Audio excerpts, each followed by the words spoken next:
Welcome to our Monday, March 7th meeting. If you'll please join us in the Pledge of Allegiance. Pledge allegiance to the flag of the United States of America and to the republic for which it stands, one nation, under God, indivisible, with liberty and justice for all.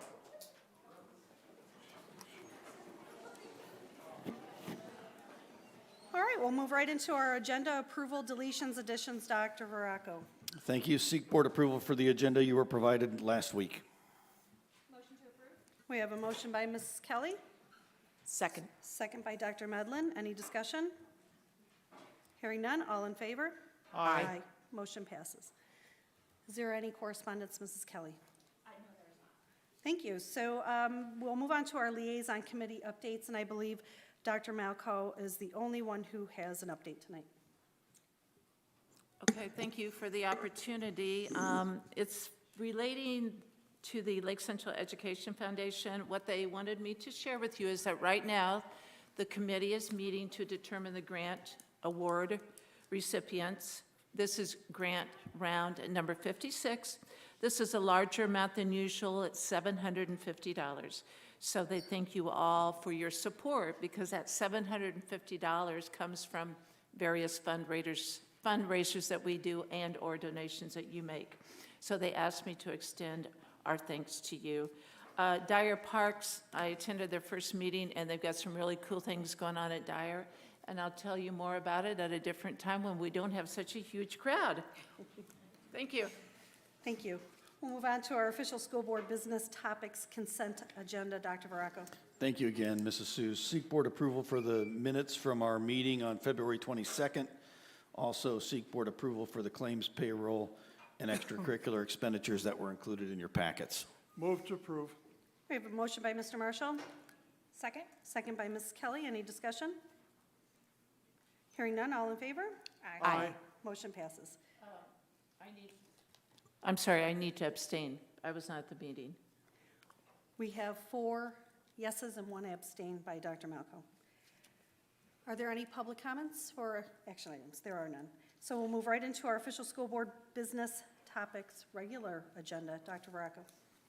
Thank you one more time. And to begin our recognition section, I'd like to invite Mr. Graber from Clark Middle School forward to begin those festivities.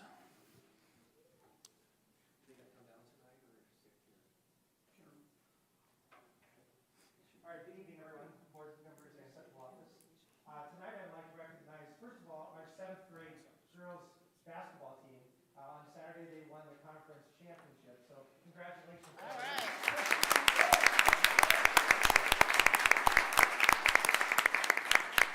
My second recommendation tonight goes out to Anna Schauber. So Anna, if you come forward, please.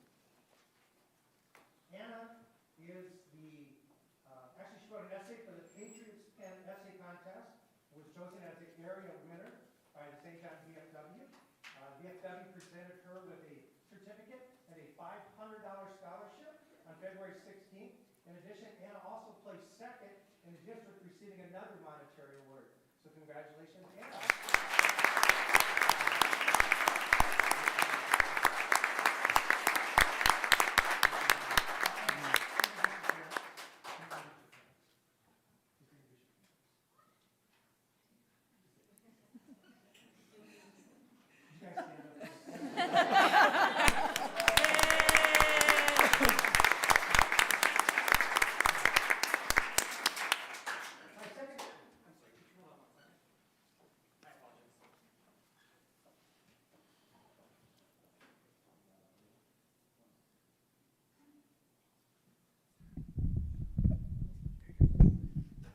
All right, my second recognition tonight is for a gentleman, one of my Clark students, Ben Kaminsky. If you could come forward, and his coach, Jen Gleason. Come on forward, please.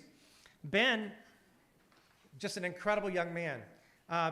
Congratulations to Ben Kaminsky. He won first place in the Future Problem-Solving Bull Scenario Writing Competition, Middle School Division in Indiana. Ben will be competing in the international finals at the University of Massachusetts on June 9th through the 12th, 2022, with students from over 23 countries. Ben will represent Indiana and the United States in the finals. So congratulations, Ben.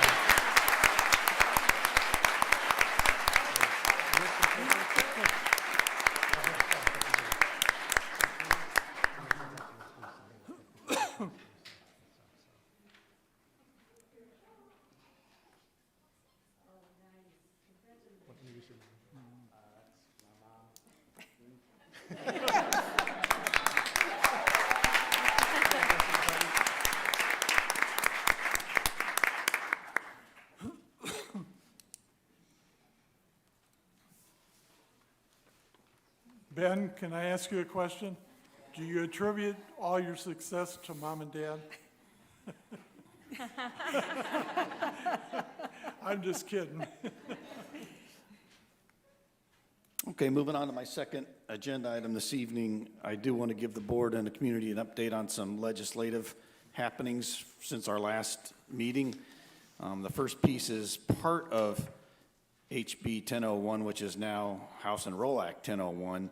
The piece I want to talk about relates to remote participation in school board meetings, and this information came to us late last week from ISBA that with the passage of that act, our practice where periodically during the pandemic we had board members participate from home no longer applies. And so for us to choose to do that moving forward, we would need to implement a brief board policy to do such. So you don't have to answer me this evening, but if you sent me something between now and our next meeting, we're going to be going back to our work sessions to review board policies. And when we do that, we can include this with that group if the board is so inclined. The technology, while it exists, has not been great for us in terms of the connectivity for a variety of reasons. But in the past, we've always been able to have a quorum by mostly following the schedule, barring inclement weather that we agree to in December for the following year. So I just wanted to put that out there for the board. The other piece that we were happy to see not pass through the Senate was House Bill 1107. After some significant amendments by Senator Rogers, it did not survive the rework. And in fact, even the individuals who sponsored the bill on the Senate side voted against it. So it went down 50-0. Of course, if you remember, there were parts of it that concerned us with parents and or people in certain cases being influenced by attorneys to not meaningfully participate in a reconvened case conference or in a mediation because it may be more beneficial to get right to a hearing. And so while we agree there are things that need to be looked at in the area of reconvened case conferences, mediations, and hearings, this particular language we didn't think was going to be very helpful. And so we are appreciative of those people who decided to think about it some more because in the past we've had some legislation get rushed through that then caused us some major heartburn and needed to be reworked in the future. So 1107 is out for now. And then, of course, the biggie is the HB 1134, the curriculum piece is what everyone referred to, the most controversial piece of legislation in the current session. This was the legislation that was going to require teachers to post all of their activities for the future year by the end of June in the summer, really hampering flexibility, also limiting certain topics. In fact, the original bill said anything that makes anyone feel uncomfortable. And unfortunately for, the way the world is now, there's a lot of stuff we're talking about that make us feel uncomfortable, whether we're 4 in preschool or the superintendent at 58 watching the news thinking, my word, what is going on? So not talking about it doesn't make it go away or make it better. Having said that, I do think there's, room for certain guidance or guidelines for how hard of a line staff would take. But to be honest, we have not had very many instances in my 12 years where we had to talk to teachers or rein them in for going off the rails. So I do think that, if maybe the objective was to get people to think about how political they get if they're a U.S. history teacher or even a language arts teacher. But we're thankful that for now that stuff did not go through. Do I expect some of it to come back? Sure. And I think no matter which side of any aisle you're on, discussing things is fine. but putting in rules that are unmanageable need to be considered more thoroughly before it goes through. The other piece that I wanted to share with the board, and I put on the bottom of your talking points notes, was it was interesting that the College Board weighed in late last week on this and said if certain parts of courses, the College Board is the organization that is responsible for PSAT and SAT, the college entrance stuff. They also manage the advanced placement program in America.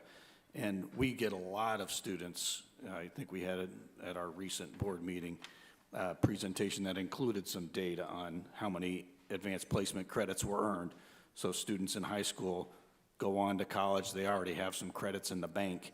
And they get it by taking a rigorous course and then taking a test at the end and scoring high enough on it to demonstrate proficiency.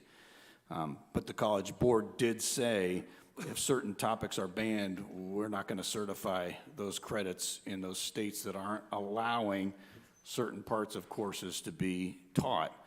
And so that was interesting because that was coming from a different corner now, a different group weighing in and saying, hey, let's be careful about this thing that we're going to start limiting what can be discussed. So I just wanted to give the board an update on those three pieces. Of course, the session isn't over. It will end sometime this week by all indications, probably Wednesday or Thursday. So we'll have one final legislative update in April.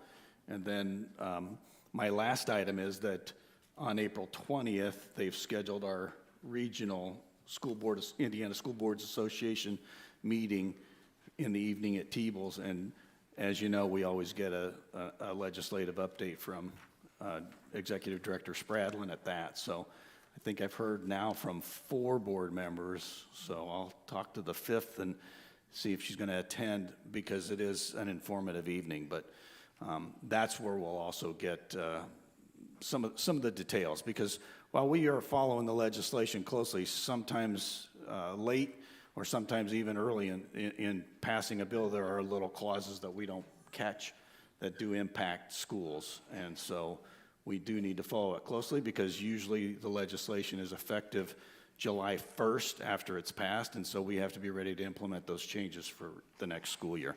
So with that, are there any questions about legislation before we move on?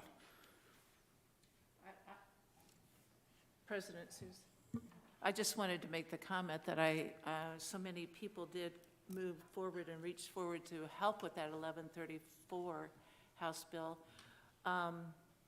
including our ability to meet with the legislator, only one of the 2. But I think the thing that I found so interesting about this process is that there were so many entities from the state of Indiana that joined together to say, hey, this is not good decision-making. So you not only had the School Board Association, but you had a Teachers Association, the Principals Association, the Superintendents Association. So it was clearly a bill that would serve no purpose other than creating more diversity and challenges among us, which we don't need more challenges among us. We need to embrace the diversity. That would be the only thing. Thank you, Dr. Baracco. So now we'll move on to our Director of Human Resources Personnel, Mrs. Mucha. Thank you very much. We are recommending that the following personnel items be approved, but I do want to bring to your attention a retirement of Adrienne Belfeld with 25 years of service to Lake Central.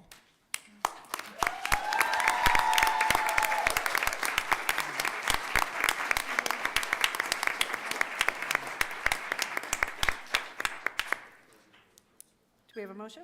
Oh, motion to approve? We have a motion by Ms. Kelly, Second. second by Dr. Medlin. Any discussion? The retiree, where does she teach? Celebration. I didn't think I had to answer that. And what does she teach at Grammar? Language arts. Very good. Thank you. Thank you. All in favor? Aye. Motion passes. And I am pleased to present to you the new Grimmer School principal and his beautiful family. We have Mr. Ryan Bounds with us this evening.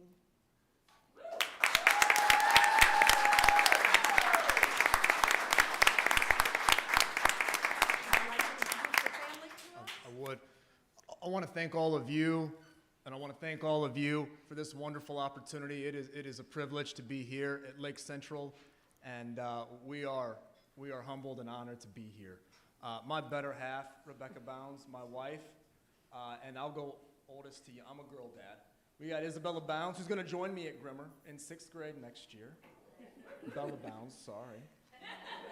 We have Elena Bounds, who is currently in 2nd grade, will be in 3rd grade next year. And then we have Emmy, who's still in preschool. So once again, thank you, Grimmer folks. I can't wait to partner with you. Can't wait. Thank you. This is a wonderful school district. Thank you. Mrs. Mucha.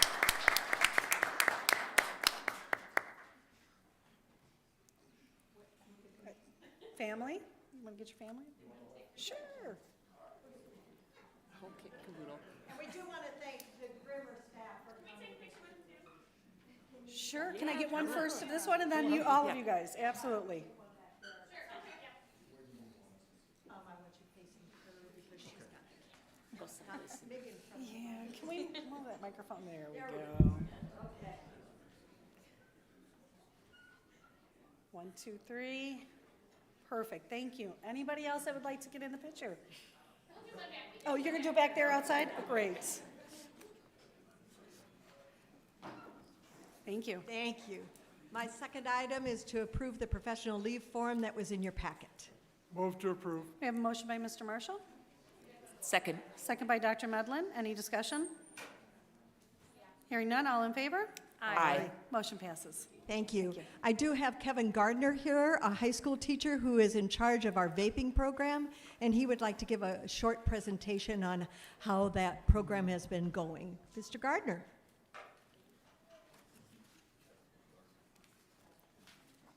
Thank you, Terry. Board, how are you? Hi. Lake Central, how are you? This is our 3rd year for, hopefully they have the printout? They do. All right, hopefully you have the printout in front of you. And we want to thank Dr. Vracco, first of all, and Terry Mucha for heading this out. And we started this 3 years ago. And in those 3 years, we've seen 88 different students. This year was the first year we've had to present a second class, and the second class is now helping them quit. So the first one is all about information, getting them to understand the addiction part of vaping. The second class that we started this year is actually getting them to quit. The nice part about the 88 students is the least amount of students that we've seen on second time. Most of the 88 is the first time. We've only seen this year only 2 of the second class. So that tells us it's working. And it's also not only working with our students, it's also working with their parents. And so we've had some parents call in, and they actually wanted copies of the presentation. And so we want to continue with working with our students. We've worked with other schools. We work with the state of Indiana, their health department.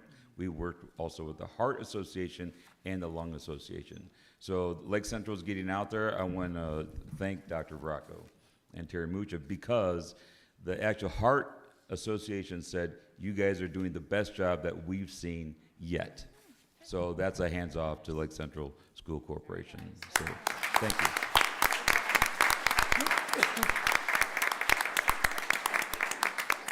And just to let you know, that program is in the high school and middle schools. So thank you. Good. Thank you. We'll move on to our Director of Primary Education, Dr. Bracy. Good evening. I'm coming before you tonight seeking approval for the professional leave request in your packets. Motion to approve. We have a motion by Ms. Kelly, Second. second by Dr. Medlin. Any discussion? Hearing none, all in favor? Aye. Motion passes. Thank you. But the real reason I'm here tonight is because I have some amazing 4th graders from Bibbage Elementary who are here to present to you. I think it was last month I was able to visit their classroom, and Michelle Snow and Julie Moore were co-teaching a lesson, and it is going to blow your mind. So please get ready for this awesome presentation. Come on up, guys.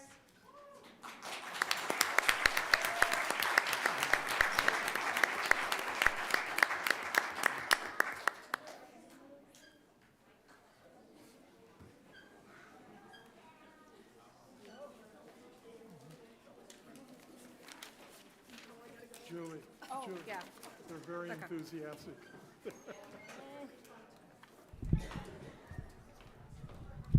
right, thanks so much for being here with us tonight. Ms. Moore and I want to share with you what the class worked on for, we were trying to decide if it was 3 weeks or 4 weeks that we were working on the project. So what we did was, how many of you have ever attended an escape room? All right, fantastic. We've got a digital escape room, and it's called a Breakout. It's from Breakout EDU. So the kids built everything. So we're here to talk to you about that tonight. Yeah, so we use the program, Breakout EDU, and this is something that that's a tech trainer for Lake Central, and I'm the elementary tech trainer. So what I do is I team up with the teachers to bring different technologies to the classroom. So the site Breakout EDU is what we used, and you can see there's a review there from Google. And what it does is it creates games, and these games help you with critical thinking, higher level skills, collaboration. What else am I missing there? For a lot of the process standards for math, problem solving, higher level thinking skills, that's what it's all about. Yeah, so it brings a lot of those components. And as you can see in the bottom here, there's an example of one on the site. They have a lock of the day. And so you have to use the clues in the picture to try to solve the different locks. And locks are directional, color, words, so all different types of locks.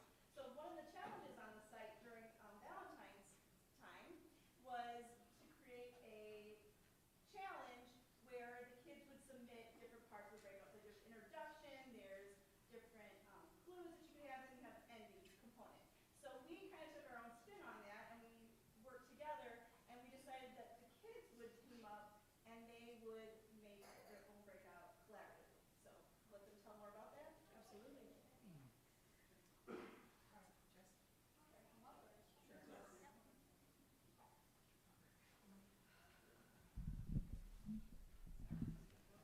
At first, Miss Snow picked sticks for groups to work in. Then we used the picker wheel to pick our areas to work on.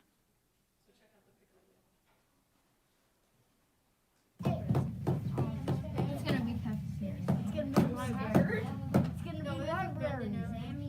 No. Computer lab.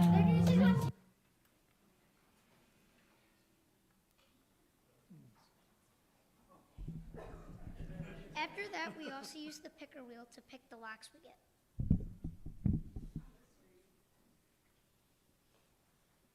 After we decided what lock we planned how we were going to do it on a piece of paper. Next, we typed the plan onto Google.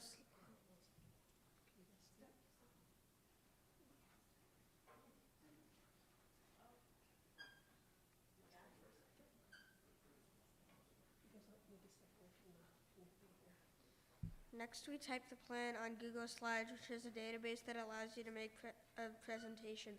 Some also used Canva, which is a site that gives you the power to make posters and things like that.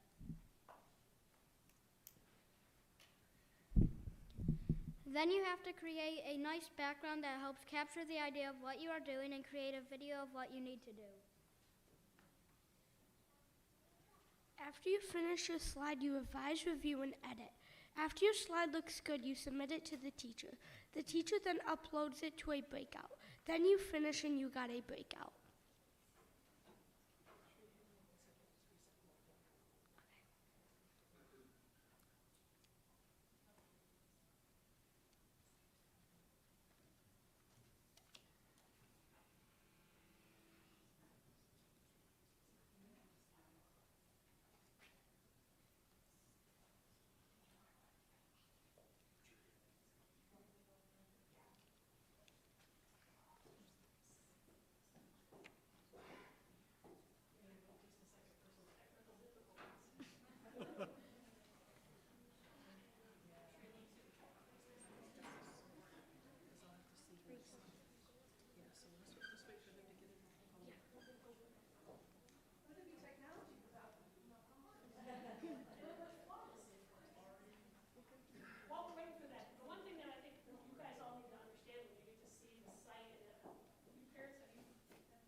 Google Slides, Breakout.edu, Screencastify, and Jigsaw Planet.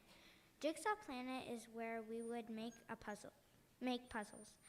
So we used all this for puzzles, editing, making pictures, and editing the main slides. Some people also used Canva, Google Drawings, and pixel art to make or draw covers or extra photos to add on for decoration or hints to find the answer to the lock. We also use Google Earth, Remove.bg, Google Images, and Google Sites. We use Google Earth to see the real-life things outside, things that we know what it looks like. We use Remove.bg to get rid of the background of pictures. We use Google Images to add pictures. Finally, we use Google Sites to get to the sites we needed to make the breakout.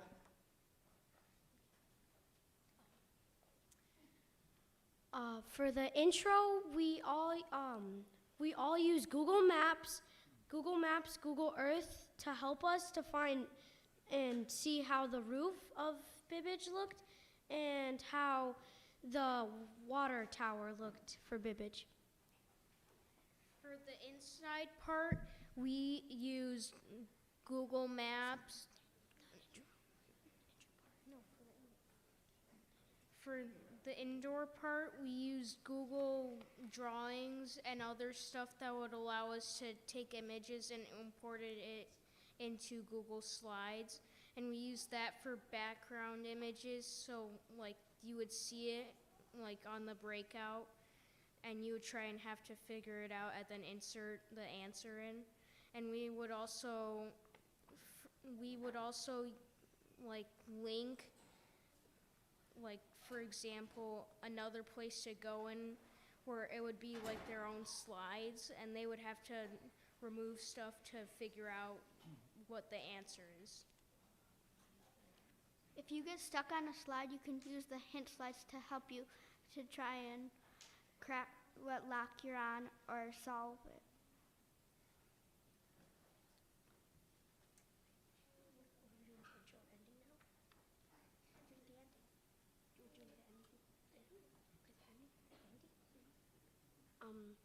For the ending, we had answer, and we have a question. Would you want to know the answer?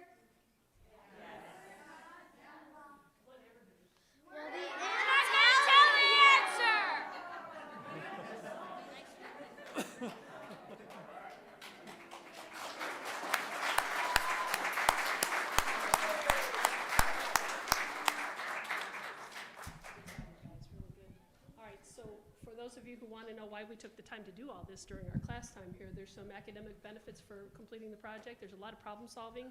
Their collaboration was outstanding. The creativity, unbelievable. They worked on communication skills. Critical thinking is the biggest part there, tearing apart that problem and then being able to put it back together. They knew what the lock was going to look like at the end, but we didn't know what it was going to look like at the end, so they had to actually dissect it to be able to put those elements together. So that they could give you clues so that you can actually solve it. There's a lot of math processing skills, and those are the really hardest ones to get to. HOTS to the max, that's higher order thinking skills. And then the change in their confidence level from when we started working on this project until when we were done. And just to see them up here right now, who would have thought that we would be standing up here in front of all these people at this time talking about these projects, right?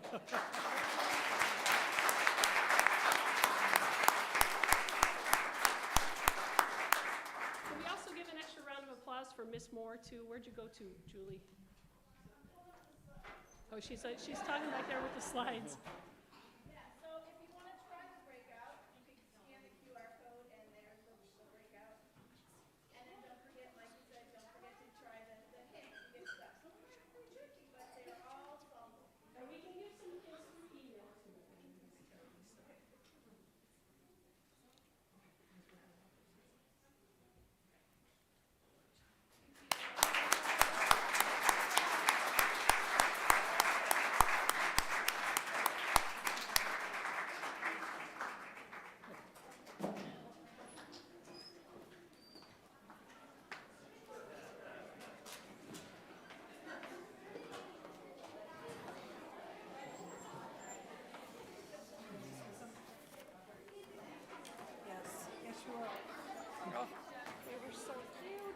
Oh, yeah. Great job, boys and girls. Let's give them one more round of applause.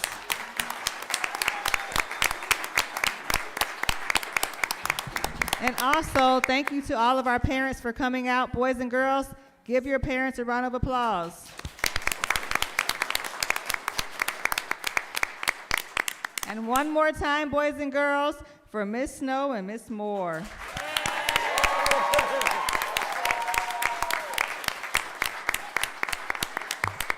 Thank you, guys. Great job. And just think that one day in the future, one of you, boys and girls, may be on the radio answering that problem-solving skill like Miss Snow. I know that's what you're training them for, aren't you? You're all certainly welcome to stay with us for the rest of our meeting, but if you need to get home for something, your part's done. So thank you for coming out. Thank you.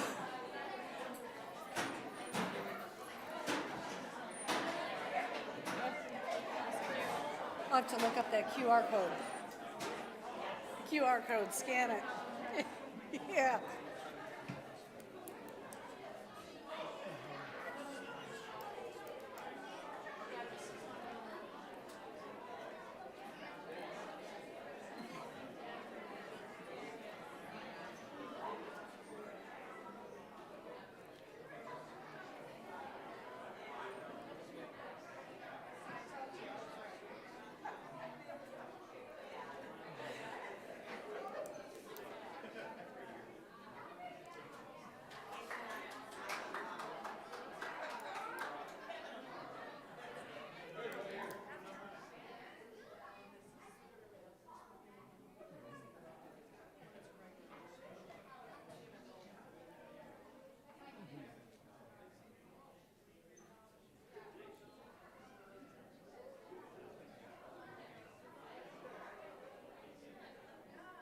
Can I just mention that I should have said Karen Bowman also is retiring, and she has 29 years of service. So I did forget to say her. She was a late addition. So congratulations. Congratulations, Mrs. Bowman.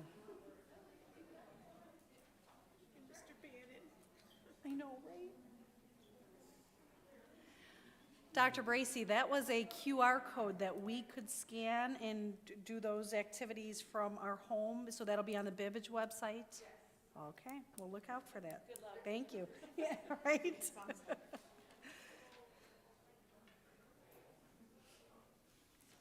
All right, I think it's safe to say we'll move on to our Director of Secondary Education, Mrs. Castaneda.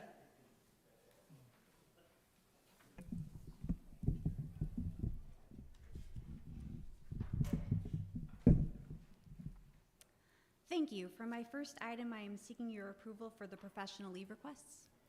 Move to approve. We have a motion by Mrs. Kelly, Second? second by Mr. Marshall. Any discussion? All in favor? Aye. Motion passes. Thank you. For my second item, I am seeking your approval for the field trip requests.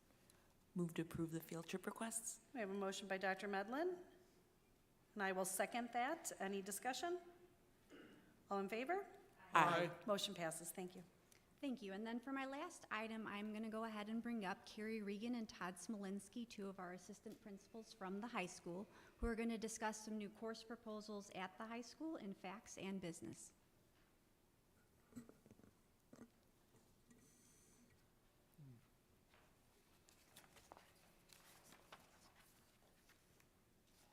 Good evening to the board as well as to central office staff. We have a couple new courses that we would like to present. You should have them in your packet. I'm going to talk about the business courses. There's only 3 that are new proposals. Actually, 2 of them are, or one of them, I'm sorry, is a rename. So the first one is the Principles of Entrepreneurship, and the next one is New Ventures Development. So basically, the entire reason for these changes and the proposals is because the state has switched over to next level programs of study as their pathways. So in order to try to offer as many different pathways as we can to our students to get them to check that, graduation box, this is the reason why we are going with these courses. We do have a teacher who went to some training for us so that the students could actually earn dual credit for those courses as well. And even though she's actually on a sabbatical, she went ahead and did that training for us, which we're very appreciative of.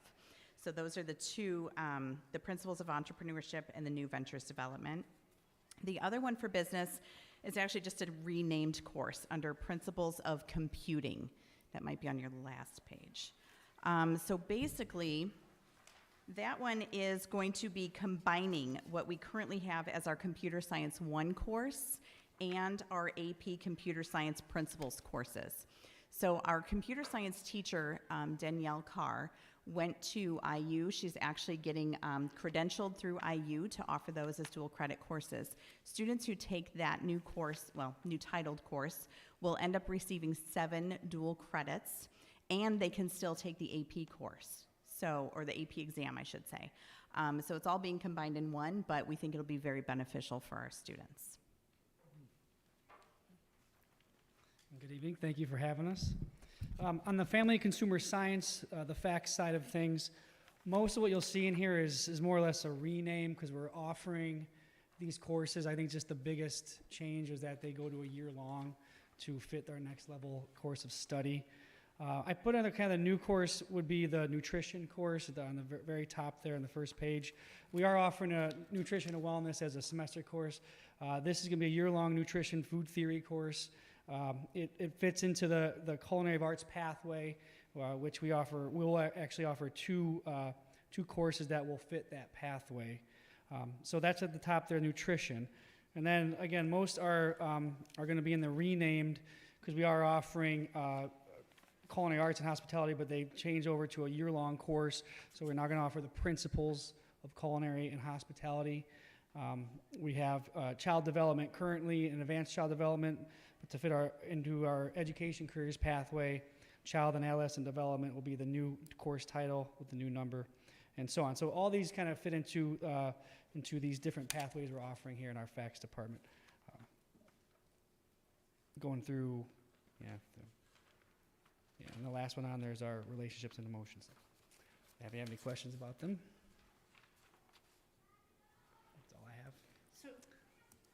Okay, so I know we have these career pathways, and I understand that, but if I'm going down a career pathway, and say I'm in, throw me an idea, what am I in? What career pathway am I in? Marketing? Okay. Sure. If I'm in marketing, does that mean that my schedule is pretty much dictated into that area, or do I have any flexibility to take electives or explore other arenas, or? There's certainly still some flexibility. And the one nice thing with the next level programs of study is students can take these classes concurrently as well to help them get to that pathway a little bit sooner. But there's still, especially their junior and senior year, they do have more flexibility to take some more elective courses.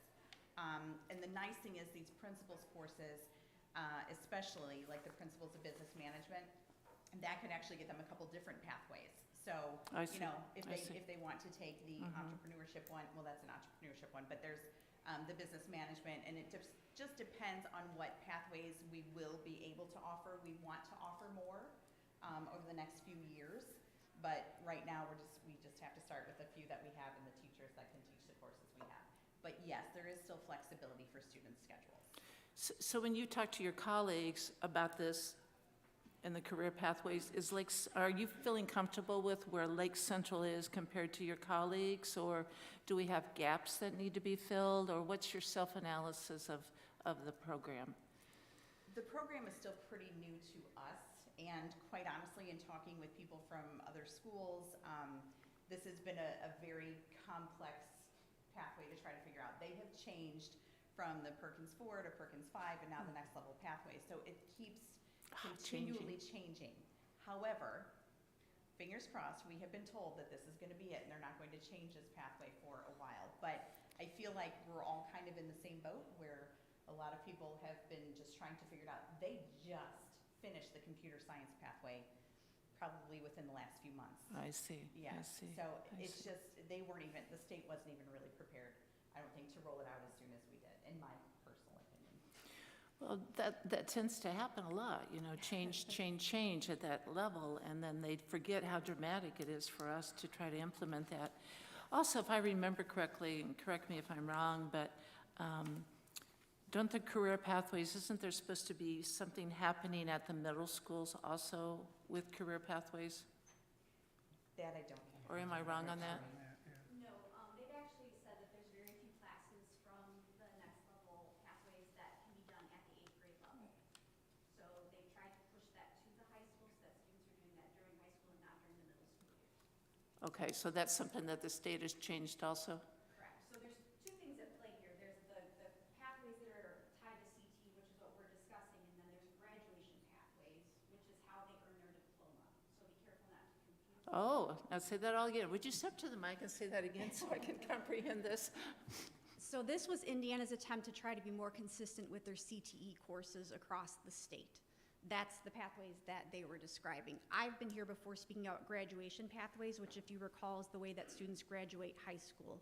So even though we're both using the word pathways, they're two different things. Graduation pathways, those requirements for the diploma are something that we discuss at the middle school level because we want them to be thinking about that as they're starting planning for their high school career.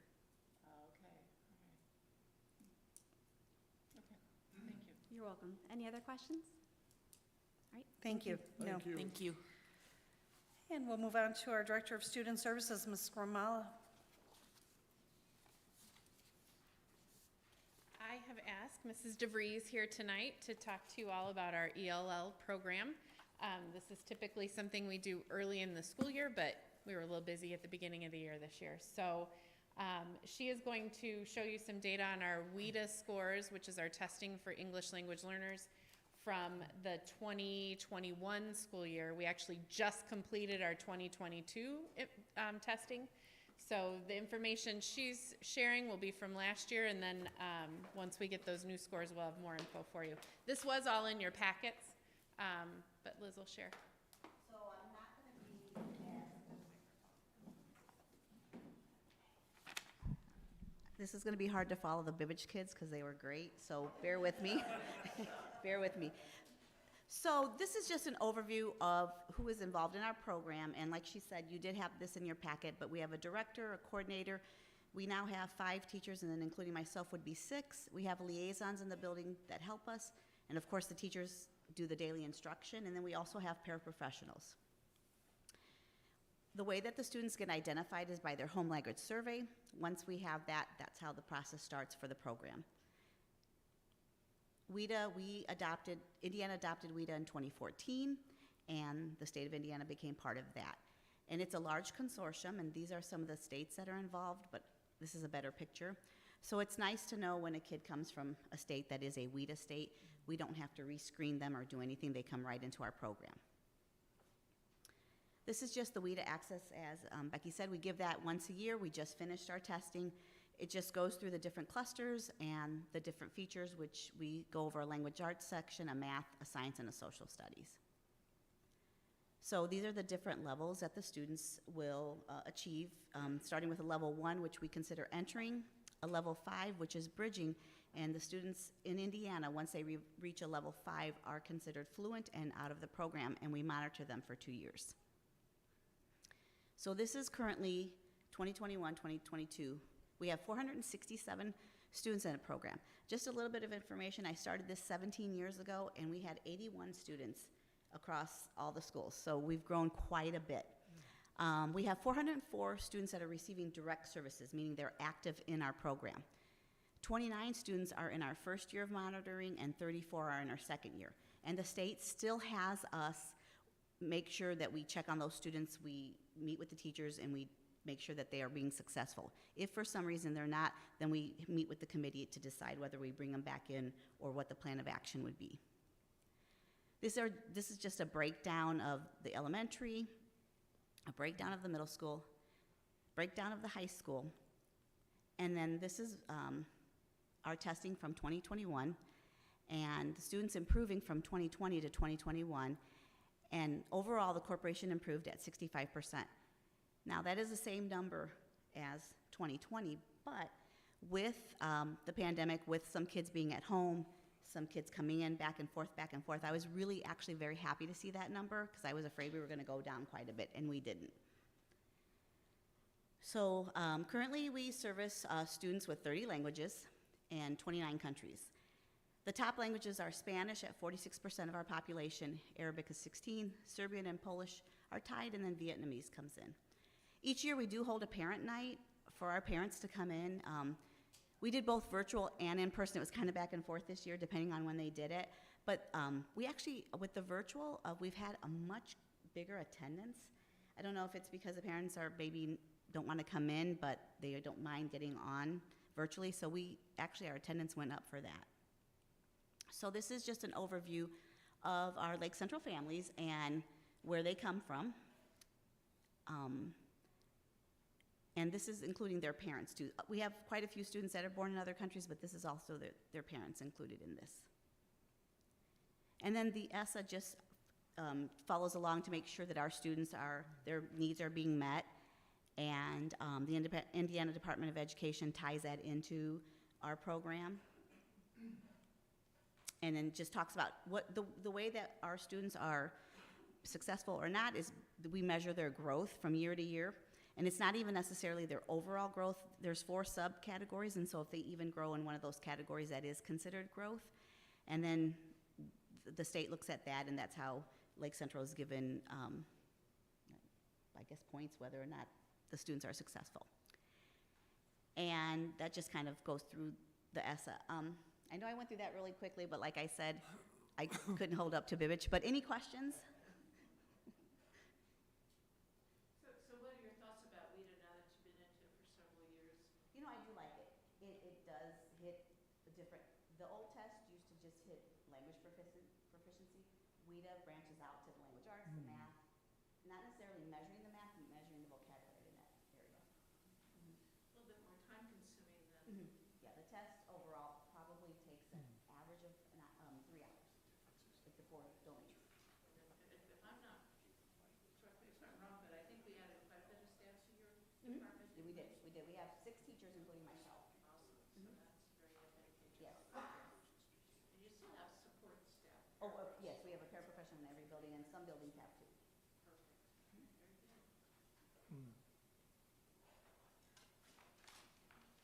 Perfect, very good.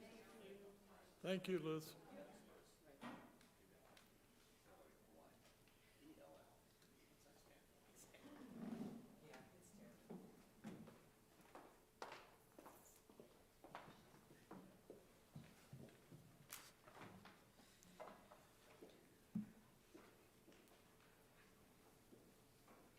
Thank you. Now we'll move on to our Director of Facilities, Mr. Ledyard. Thank you, Mrs. Suze. Tonight, I have one item to seek your approval on, and that's to ask to award and execute the core construction contract for the CMA position at the Bibbich Elementary School project. I've sent you guys a bunch of information the last week. Last week, we spent 2 mornings interviewing 4 very highly qualified candidates. Mrs. Sue sat on that committee with most of the rest of the central office, and we had 4 really fantastic presentations. And in the end, we ended up picking Core Construction out of Sherrill, Indiana. Just a little bit of history with Core Construction. They're a national company, and they do projects all over the nation. And in fact, they are the 3rd largest K-12 builder in the nation, behind Turner and Gilbane. So they have a lot of experience in this. Their Sherrville office, for those of you who don't know, is right there at US 30 and 41 in the 5-story building at the crossings there across from Teebles. So it's literally, the project's in their backyard as well. So with that, unless any other questions, I'll seek your approval on that. Motion to approve. We have a motion by Mrs. Kelly. Second. Second by Mr. Marshall. Any discussion? Hearing none, all in favor? Aye. Thank you. I would like to introduce Gijs van Baren. He's the Director of Operations, and it looks like Tim snuck in here since the meeting started as well. He's going to be the project manager site. So I just want to introduce these guys. They've been great to work with through the bidding process, and I look forward to a long partnership. So Gijs and Tim. Congratulations. Thank you all very much. Appreciate the opportunity. Can you tell us a little bit about you? But you have to come to the microphone. We could be here. We could be here all night. So my name's Geis Van Baren. I've been in construction for 22 years, believe it or not.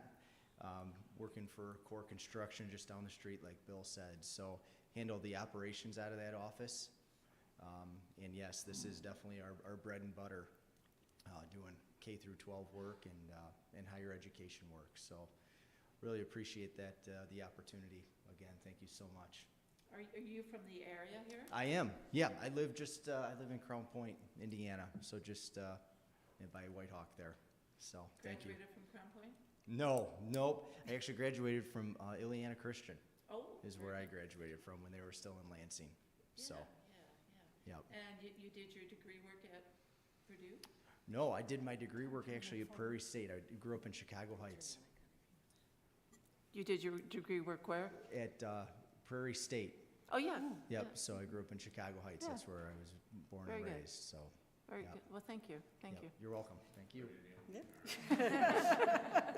This is always so important to me. I don't know why, but it just helps me get a broad perspective. Yeah, no worries. Tim Stevenson, former Piper Pirate, former Grimmer Gladiator, and former Lake Central grad of 2000. Oh, how about that? Cool.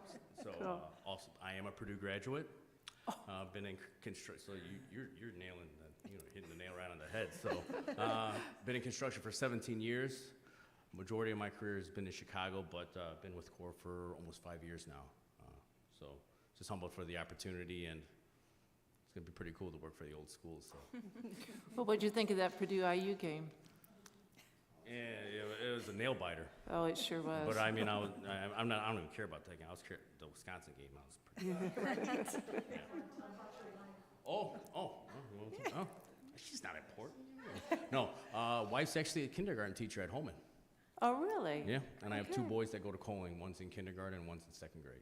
Oh, very good. Well, welcome back home. Thank And you. welcome to you, too. Thank you. Yes, and welcome and congratulations. Thank you.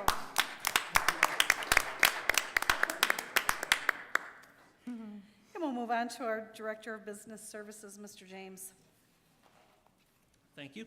My first item is to seek your approval for the donations that were in your board packet. So moved. We have a motion by Mr. Marshall, Second. second by Dr. Medlin. Any discussion? Hearing none, all in favor? Aye. Motion passes. Thank you. 3 years ago, our school district joined the Food to School Purchasing Cooperative for our food service, for our grocery items, for our milk and our bread. In your board packet, there's a sheet in there that shows all the different school districts across the state are part of this co-op. It helps for buying power, and through that co-op, then we do the bidding process. And so part of the current agreement we have through the cooperative allows us to keep and maintain the same vendors that we've had last year for an additional year. So I seek the board's approval to remain with the cooperative. They've been really good with supplies, especially in this past year. We've been able to get food for our kids to be served every day for lunch, where we've heard some vendors have not been able to. In fact, some vendors have notified school districts that they're not going to be able to supply in the following school year. None of these three vendors, which are HPC for groceries, Pleasant View Dairy for milk, and Alpha Bakery for our bread, there's no issues coming along. So we seek your approval to remain in the co-op and roll those contracts for the 2022-23 school year. Motion to approve. We have a motion by Mrs. Kelly, Second. second by Dr. Medlin. Any discussion? Hearing none, all in favor? Aye. Motion passes. Great, thank you very much.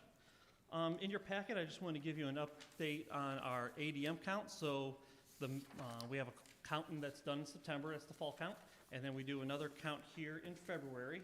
And so I have 2 pages in there, one showing the difference by each school location, and then a second one showing the differences by grade. Overall, we are down 81 kids total district-wide. Now, the February count is always less than the fall count because of December graduates, and they don't count. And so we had 76 graduates here at the high school this year. So really, if you take those out, we're down 5. which we know we've had some loss of kids at Campania.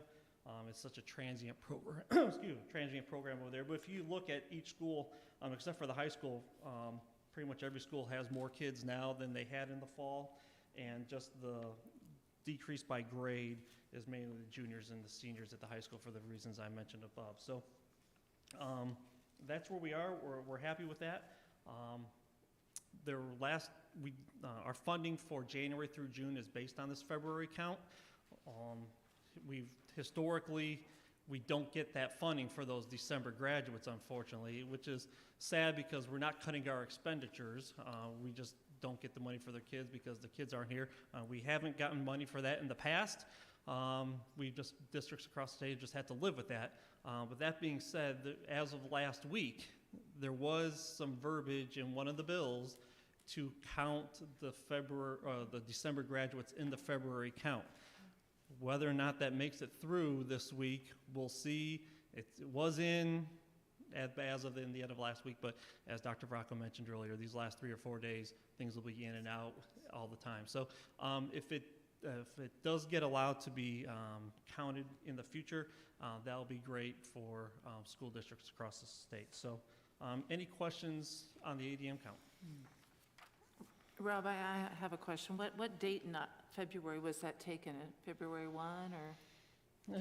It wasn't the first, maybe the 3rd or the 4th. Okay, but earlier in the month? Yeah. Okay. So are we seeing more students coming back since the masking issue has gone away?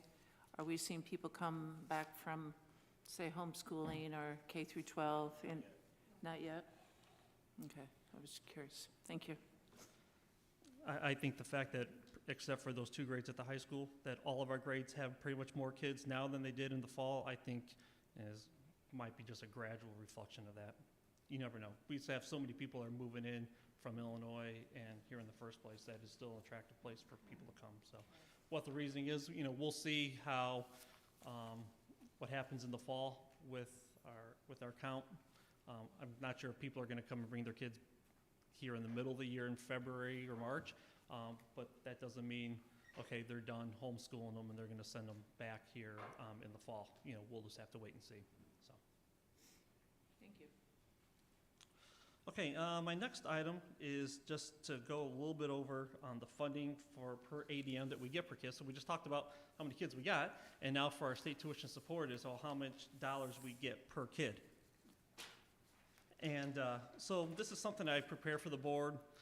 I get some of the information from the DOE, and I make some charts and graphs to share with you. This is about 9 pages. What this does is shows every school district that is in the state, including charter schools, because charter schools are public schools, and shows the dollar amount that is given per student for the school funding formula. There's the basic part, which is called the foundation, which everybody gets the same, and then based on your free and reduced population determines where you get more, in essence, what they call complexity dollars. So in this handout that you have in front of you, all of the schools that are in gray, those are charter schools. All the ones that are kind of in the orangey, pinkish hue, those are region schools. And I've also noted which school districts have tried and either passed or failed an operating referendum. So you can look at that at your leisure. I guess the good thing is that Lake Central used to be on page 9, and over the last years we've kind of graduated and moved ourselves up, that we're moved up to page 8 now. And so out of 372 public schools, we are funded at the 336th level. So I don't want to take too much of your time. After that detail, there's a chart that kind of shows the schools in our region. When I say our region, it's Lake Porter and LaPorte County, and the funding level for each of those. As you know, there was a big increase in the budget last year for funding for K through 12, about 4.5% this year. We're expecting another 4.5% next year. That was more the amount of money put into the formula itself. How that shakes out for each district is a little different. So on this page, you can see how much each school district changed, you will see that we had a 5.8% increase in our funding per student. Again, the average statewide was around 5% for the schools here in the region. The next page is a graph that shows how we compare to the other schools, corporations in Lake County, the 16 districts. And we are, toward the bottom, but we're not at the bottom anymore. And then finally, the last graph kind of just shows an indication of how things have changed in the funding since 2009. And 2009 is the important date because prior to 2009, a lot of our funding came from property taxes from the taxpayer. Then the state took over the funding with the promise that all those levels were going to be maintained and then some. So this graph kind of shows the highest in the state, the lowest in the state. We are in blue and where we were. And if you look on that last graph back in 2009, we did equal the lowest funded in the state. But I'm glad to say that not only us, but the General Assembly has made a conscious effort to increase that lower amount here in recent years. So we're glad that it's trending upwards. Inflation is kind of big right now, 7-10%. Will we ever see that? No. But we're happy that, again, thankful for the legislators for what they did this past session, which, since it was a budget year, is automatic for the next one as well. This analysis page I gave kind of has a bunch of stats and the difference between the high and the low and where the state is going. But for many years, the state tried to close the gap, to kind of bring the top down and bring the bottom up. And they got to that point maybe around the 2016, 2017 part where there was the smallest gap, and now both the top and the bottom are gradually going back up, which is fine. So that's just kind of a summary. It's always good to see, where we compare. You will see on that first page, as I mentioned, so many of the charter schools. I know that 41 of the 47 top funded school districts are charters. The reason I bring that up is, if you recall earlier in the session, and even when we met with Mr. Slager, there was a push to make school districts that had operating referendums like us to share some of that money with charter schools, regardless if it's even the charter schools located in your district or not. And the reasoning was that they didn't have the ability to raise money from the taxpayers and so forth. But as you can see from this chart, they're getting the bulk of the money in the first place. So I'm glad that died. I didn't really agree with it conceptually. And I'm glad many of the senators on that side felt the same way. So again, there's 372 public schools, 290 traditionals, 78 charters, and 4 virtual charter schools. And it's sad, but all 4 of the virtual charter schools, so they're not even really, no bricks and mortar, no buildings. All 4 of the virtual charter schools got more money per kid than we got per kid. So it is what it is. But any questions on this? You can peruse it at your own. Rob, I do have a question about the private schools. They don't receive any funding from the state? Private schools do not get tuition support, no. Not from the school funding formula. Not tuition support, but don't they get money from other sources? Well, a family can get a voucher, which then they can use to pay for that tuition. But it's still the same tuition that they, instead of, in essence, the state is paying the parents, giving the parents the money in order to pay for that same set tuition. I don't know. It just kind of seems that that's an important issue not to forget about. Yep. So Indianapolis, if I remember correctly, did decide to share referendum money with charter schools, but that bill did not pass for the rest of the state, correct? That is correct. Now, I think Indianapolis is one of those districts that actually operates at least 2 charter schools of their own within their umbrella, under the IPS umbrella. Those 2 specific schools aren't listed on here because their funding comes through IPS. They don't get their own separate funding. But they chose then to share their funding with these charter schools because they were in essence their schools anyway. But not just the two, but all the charter schools in the area. Maybe, I don't know. I really don't follow what IPS is doing. I was wondering about that. So. Okay. Thank you. Anything Thank else? you. All right, thank you. Thank you. Do we have any public, we have no public comments, so with that, we'll move on to our board comments and considerations of future agenda items. Mr. Marshall, nothing? I have none. Thank you. Ms. Kelly? Just wanted to say congrats to Mrs. Biefeld and Mrs. Bowman on their retirements. Right, okay. Dr. Malco? Lots of Turn your microphone on, please. Lots of exciting things going on. I know we wish the Science Olympiad students, I think at Clark and the high school also, and perhaps the other middle schools, I'm not sure, good luck. They go to Purdue on Saturday for that competition. It was great to watch the boys' basketball game and also the girls. I know that we are heading into track season, which is a very exciting time. Can't forget those Centralettes. I don't know if I think I texted that information to everyone that the Centralettes won Grand National Champion, which puts them in the very top position of over 300 schools by the time they group them all together. So another stellar performance. And I believe that I heard that our cheerleading team did well too. So that was awesome. Not to mention our handbell choir, and it just goes on and on and on. I could keep talking. But Mrs. Seuss, I noticed your comment in the minutes from last week, and I thought that is very true. And I also want to thank Mrs. Nokovic, Mrs. Nowacki, for transcribing the words in the minutes, word for word, so that we all know exactly what we say and we don't get accused of things that we don't say.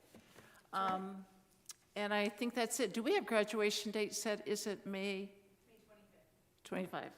All right, thank you. Thank you, Dr. Medlin.